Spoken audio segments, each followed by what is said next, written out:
अस्सलाम वालेकुम जी, मैं हूँ ज़ियाब लोच। सामीन, लेटेस्ट खबर ये है कि इस्तेहकाम पाकिस्तान पार्टी और जिसे आईपीपी कहते हैं और मुस्लिम लीग नून, पाकिस्तान मुस्लिम लीग नून, पीएमएलएन के दरमियान इलेक्शन के हवाले से सीट एडजस्टमेंट हो गई है।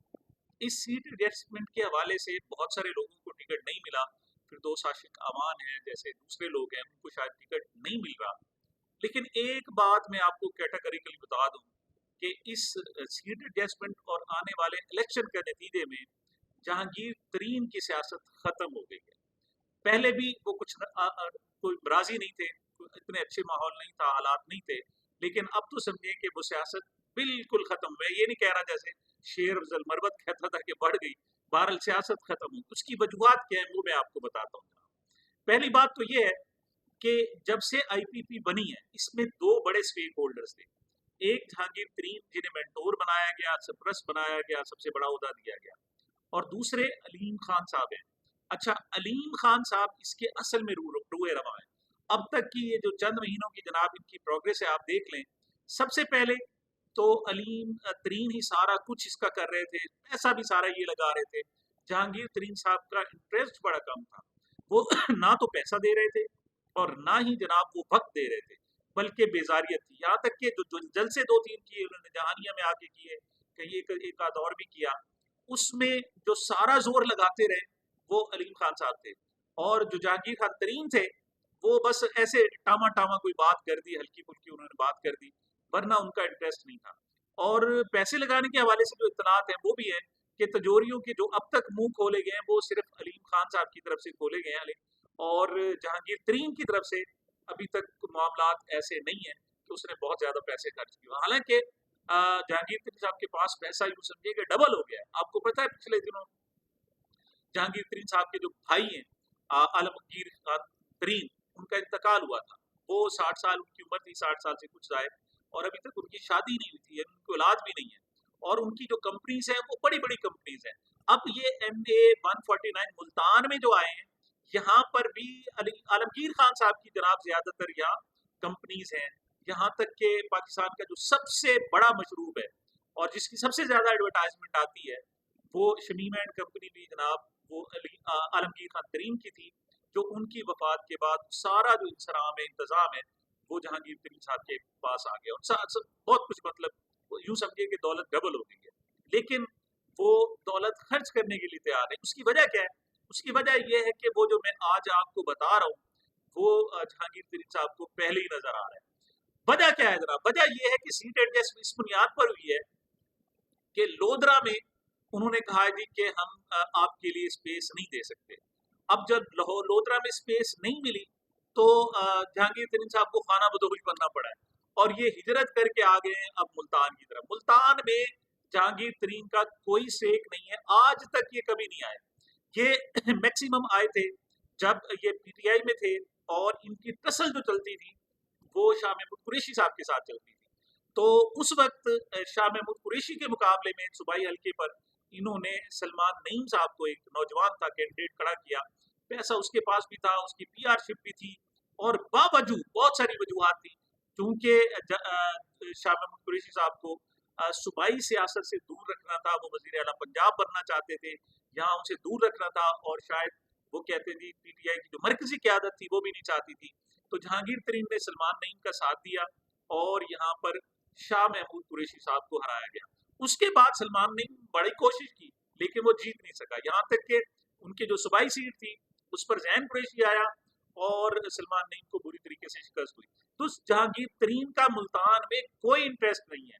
ये है कि उनकी एक जो बड़ी फैक्ट्री है, मशरूफ साहब फैक्ट्री है, वो जिनका गाना आजकल काला शाह काला के हवाले से भी आ रहा है, मैं उस मशरूफ का नाम नहीं लेना चाह रहा।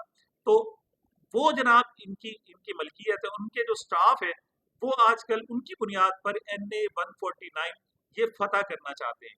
अच्छा, अब मैं NA-149 का बता दूं, मैं इस इलाके का जनाब रिहायशी हूँ। मेरी मेरी अपनी आबाई जो रिहायश है वो इस हल्के से है, और मैं इसकी सारी तफसील जानता हूँ। जो आखिरी इलेक्शन हुए जनाब 2018 के, उन इलेक्शन की सूरत हाल देखें कि यहाँ पर शाह महमूद कुरैशी का ही एक कैंडिडेट जनाब मलिक आमिर डोगर साहब है। मलिक आमिर डोगर साहब की फैमिली बल्दियाती सियासत में थी, और उससे पहले मलिक आमिर डोगर साहब के चाचा मलिक लियाकत डोगर ने एक मरतबा यहाँ का इलेक्शन जीता भी था।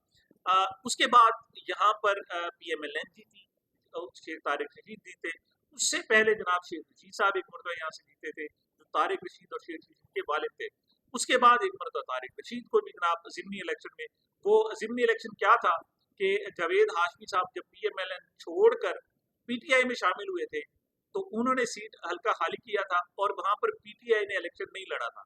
तो शेख रशीद साहब की शेख तारिक रशीद साहब की उस वक्त लॉटरी निकल आई, वरना उनका कोई और इंटरेस्ट नहीं था।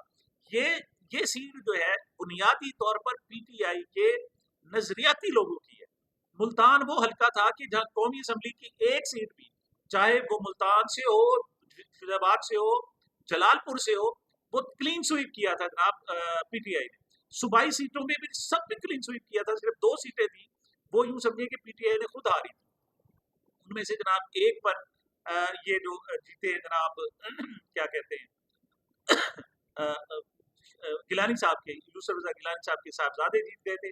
उसमें जो कैंडिडेट थे वो जहानिया के थे, उनको यहाँ का टिकट दिया गया था, इस वजह से वो जीत गए। इसी तरीके से जो शुजाबाद की एक सीट थी वो PTI ने जीत ली थी। दूसरी मरतबा जो टिकट दिया गया वो एक लोटे राना कासिम नून के भाई राना सुहेल नून साहब को दिया गया, और वो अपनी सीट पहले लूज कर चुके थे, वो जनाब खाकी साहब वाली सीट भी लूज कर गए।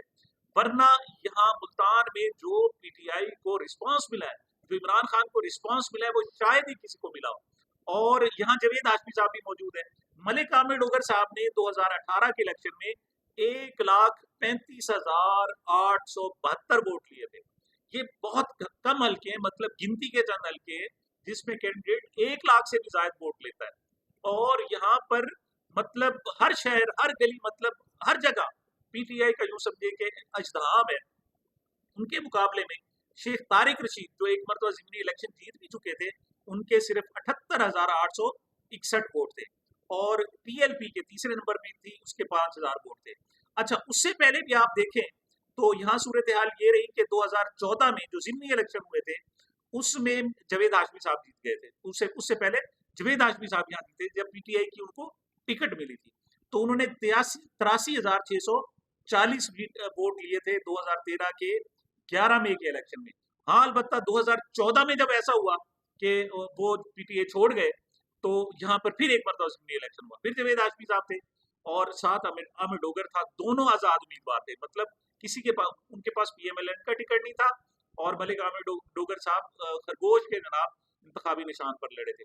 उसमें भी जावेद हाशमी, एक नौजवान ने, मलिक आमिर डोगर उस वक्त मतलब कोई उसकी कोई बर्थ तो नहीं थी, उसने जावेद हाशमी को इबरतनाक शिकस्त दी थी। तभी आमिर डोगर को अंदाजा हुआ कि यहाँ वोट नजरियाती तौर पर PTI का है। तो अब ये जो आए हैं, ये मुल्तान तो यूं करें, यूं समझें कि सियासी खुदकुशी करने के लिए आए हैं। अब वहाँ लोधरा की सूरत हाल देखें। लोधरा में वहाँ जो कांजू ग्रुप है और बलोच ग्रुप है, उसकी मतलब जबरदस्त किस्म की अक्सरियत है। वहां पर कांजू ग्रुप की मैं आपको बताऊं कि 2013 के इलेक्शन में ये सिद्दीक बलोच साहब जो इस वक्त जहांगीर तरीन के मुकाबले में खड़े हो गए, उन्होंने आजाद इलेक्शन लड़ा था और 86,040 वोट लेकर ये जीता था। जहांगीर तरीन जो है वो PTI के 75,814 वोट लेकर दूसरे नंबर पर आए थे। अच्छा, उसके बाद जब इन्हें ये नायल हो गए जहांगीर तरीन साहब, तो उसके बाद भी जो इलेक्शन हुआ था, तो वहां इकबाल शाह नामी एक नौजवान बुजुर्ग हैं, इकबाल शाह, बिल्कुल इकबाल शाह साहब, उनके बेटे आमिर इकबाल साहब, जो बाद में जनाब इलेक्शन भी जीते। वहां 2018 में 1,13,850 वोट लेकर वो जीते थे। अच्छा, उसके बाद जो 2018 का इलेक्शन है, वहां जहांगीर तरीन साहब को समझ आ गई थी कि यहाँ ना मैं जीत सकता हूँ और ना मेरा बेटा जीत सकता है। तो मियाँ शफीक जो PTI के जनाब एक रहनुमा हैं, उनको टिकट मिला और 1,22,000 वोट लेकर 69 वोट लेकर वो जीते। सिद्दीक बलोच 1,16,236 वोट लेकर दूसरे नंबर पे थे। और 2018 के इलेक्शन में बड़ी दिलचस्प सूरत हाल थी। आयशा गुलाली साहिबा जो PTI G ग्रुप यानी गुलाली ग्रुप के कैंडिडेट और रहनुमा है, कायद है, 1,629 वोट उन्होंने यहाँ से भी लिए थे। तो इस वक्त मरतबा जहांगीर तरीन साहब, अगर कोई गुंजाइश निकल सकती तो वो लोधरा में थी। अगर वहां मुस्लिम लीग उन्होंने सपोर्ट कर देती तो वो लोधरा से एक सीट निकाल सकते थे। लेकिन क्या हुआ वहाँ सिद्दीक बलोच ग्रुप और दूसरी तरफ अब्दुल रहमान कांजू ग्रुप। अब्दुल रहमान कांजू ग्रुप गुज़श्ता तीन जो इलेक्शन है वो जीते हैं, वो नौजवान रहनुमा है और उन्होंने अपने मामू अख्तर कांजू को शिकस्त दी है। तो इंतहाई मजबूत ग्रुप है और वो उन्होंने पहले भी चेक किया, उन्होंने जनाब इसी सिद्दीक बलोच को आजाद इलेक्शन लड़ाया था और इलेक्शन जीत लिया था। अब भी अगर उन्हें पीएमएल टिकट नहीं देती और आजाद इलेक्शन लड़ते हैं तो वो जीत सकते हैं, उनके चांसेस है। यही वजह है कि पीएमएल को मियां नवाज शरीफ साहब को बड़े मुश्किलात का सामना है और उन्होंने जनाब क्लियर पक्का सट्टा इनकार कर दिया है। उन्होंने कहा जी जहांगीर तरीन साहब के लिए हम गुंजाइश नहीं निकाल सकते, NA 149 मुल्तान में जनाब गुंजाइश है, क्यों जावेद हाशमी के मुकाबले में इलेक्शन कैंडिडेट नहीं खड़ा करना चाहते और इधर जनाब जहांगीर तरीन के मुकाबले में वो तो कहेंगे जी चलो जी आपस में लड़े और वो शायद पीएमएल तो मतलब पीएमएलएन जो है NA 149 तो जीत ही नहीं सकती ना, सवाल ही पैदा नहीं हो सकता। तो ऐसा खतरनाक हल्का उन्होंने जनाब जहांगीर तरीन के हवाले कर दिया और जहां गुंजाइश थी वहां उन्हें ठीका दिखा दिया गया।